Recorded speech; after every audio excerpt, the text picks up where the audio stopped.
Bismillahirrahmanirrahim. Assalamualaikum warahmatullahi wabarakatuh. Rahayu sagung dumadi. Rahayu sagung dumadi. Rahayu sagung dumadi nuwun. Kepareng kula munjuk atur wanengsa panjenenganipun para bapak ibu sagung takziah ingkang kelengket angestreni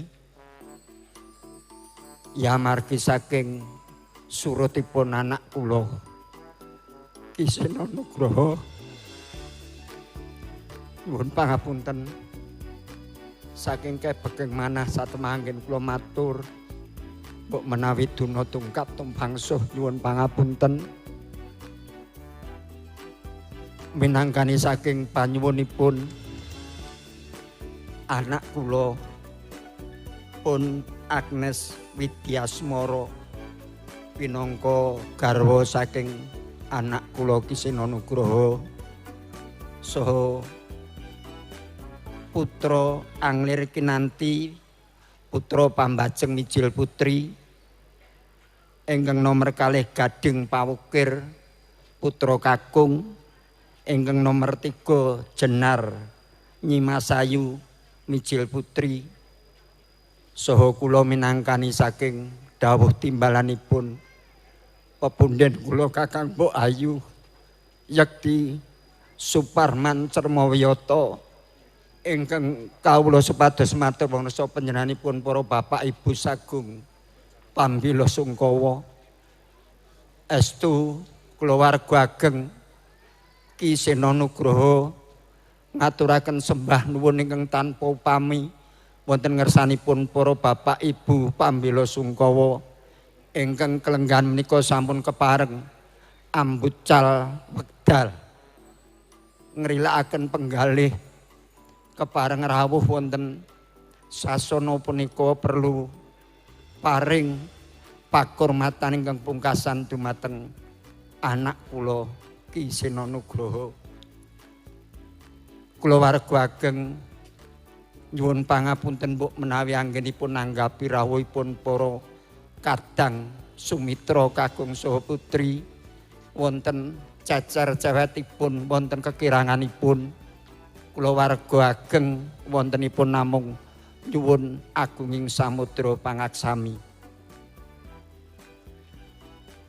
Ingkang salajengipun kajawi keluar wonten kekiranganipun babagan gupuh saha aruh estu keluarga ageng Ki Sena Nugroho namung tadah deduka nyuwun agunging samudra pangaksami. Ingkang menika mugi-mugi saking berkah pangestu saha pamuji panjenenganipun para sagung takziah mahanani anak kula anggenipun tinimbalan wonten ngersa dalem Gusti sageta lulus pasrah wonten ngersa dalem Gusti.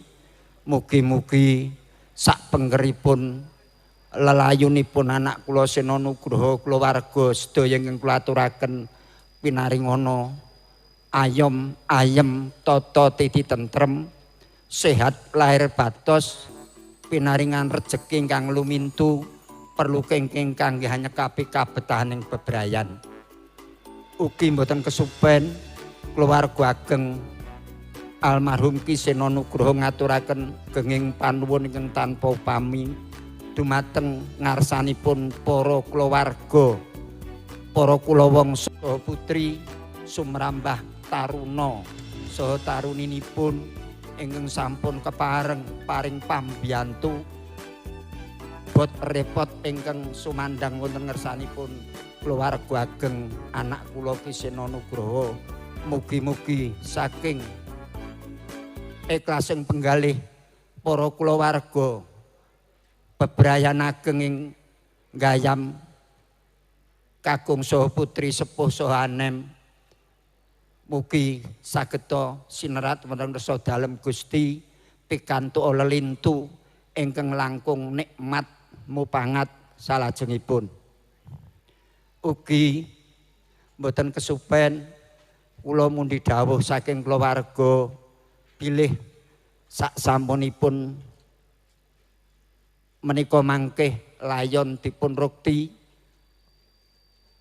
wonten ing wisma menika dipun wonteni puji dikir waosan tahlil laminipun 7 dalu sampun kawiwitan wau dalu yen boten wonten duna dungkaping kawontenan dipun wiwiti sak sampunipun salat isya babar pisan para kulawarga ing gayam ingkang kagungan jejiban tungguk kemit utawi sis kamling utawi rondo ugi kasuwun cumandhakipun wonten ing wisma duhkita menika.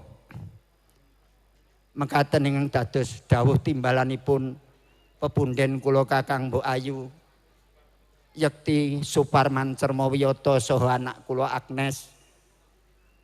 Saking pribadi kula mbok bilih anggen kula munjuk atur wonten ngarsa panjenenganipun para bapak saha para ibu sagung pambela sungkawa.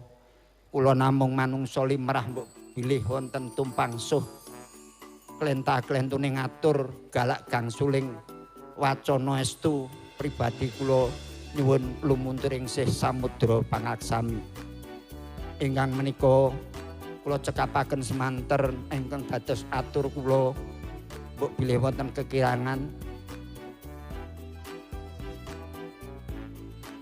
Oh iya, ugi menika tesih wonten dawuh mbok bilih saklaminipun anak kula Sena Nugroho anggenipun sesambetan angladosi dhateng warga masyarakat Gayam ngantos malebar dumugi sagung para sutresna ingkang boten saged kita wical sedaya klentah-klentunipun kalepatanipun anak kula Ki Sena Nugroho mugi bapak ibu saha para kadang sedaya keparenga paring nglunturaken samudra pangaksami. Ugi menika wonten sentilan bilih saderengipun Ki Sena tinimbalan ngersa dalem Gusti menika miturut ngendikanipun anak-anak kula pangketing pradonga gandeng nalika semanten dianggep geguyonan. Menika kapinujon wonten salah setunggaling sutresna mujangga gending naminipun gending utawi ladrang Gajah Sena Slendro Pathet Sanga. Miturut ngendikanipun anak-anak kula iki aku senek mati aku iring ana nganggo gending iki nyuwun pangapunten Bapak.